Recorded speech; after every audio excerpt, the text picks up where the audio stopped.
Hi, it's a great delight for me to be able to say hello to you from the city of Dublin. I'm sorry I'm not there in Genoa, but I'm saying hello from a very sunny Dublin. It's a wonderful city, and I do hope you come and visit us in the course of the work of the network. Dublin is delighted to be joining the EU Core Cities Network at the invitation of our sister city of Barcelona. And what I'm going to speak to you, unfortunately I can't be in person in Genoa today, but I am going to speak to you about how we are developing Smart Dublin, or Digital Dublin as we like to speak of it. Firstly, I want to kind of talk about this word smart as opposed to digital.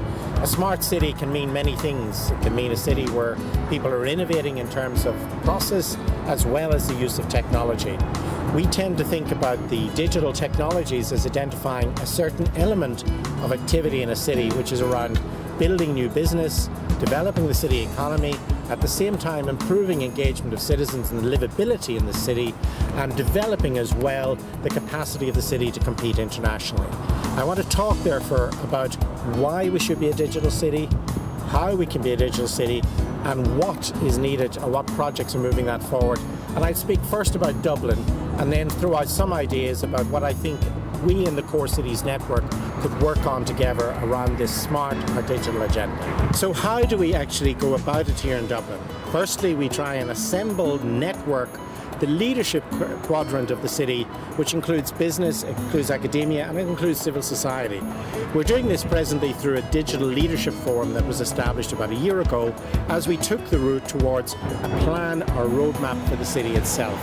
So the importance of that particular digital leadership forum is not that it's a formal group, but it provides an opportunity for stakeholders to gather, identify the issues, and begin to offer their solutions and to put their hand to the wheel, so to speak, of delivering those solutions.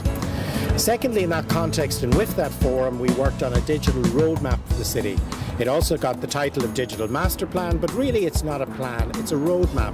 It tries to identify the key ingredients that can move the city forward, and it also knows that change is the order of the day within the smart and digital world. So it doesn't attempt to plan for 2 or 3 or 5 years, but rather to say, if we go this direction, how will we get on in moving towards a smart city? And the last aspect is to ensure that that becomes a shared responsibility, so that taking the actions that were envisaged within the digital roadmap, we ensure that the stakeholders in the city work to those actions and change and develop them as time moves on.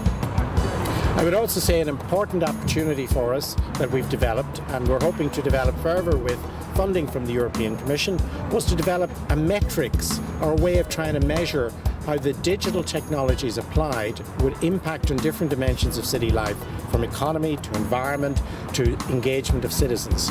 And that metrics we've developed with the Innovation Value Institute in Maynooth and with Intel Labs.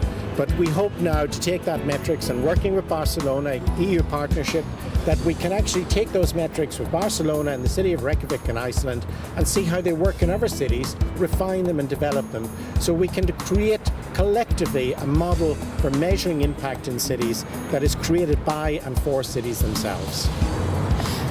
So what are we doing to move this forward? Well, we're looking for opportunities. We're taking opportunities as they come along, but we're also planning projects and initiatives. We've applied, for example, for a Horizon 2020 initiative, which would look at combining energy with transport with citizen engagement. And we're also working, for example, to roll out in the city a full city sensor mesh with Intel of city sensors.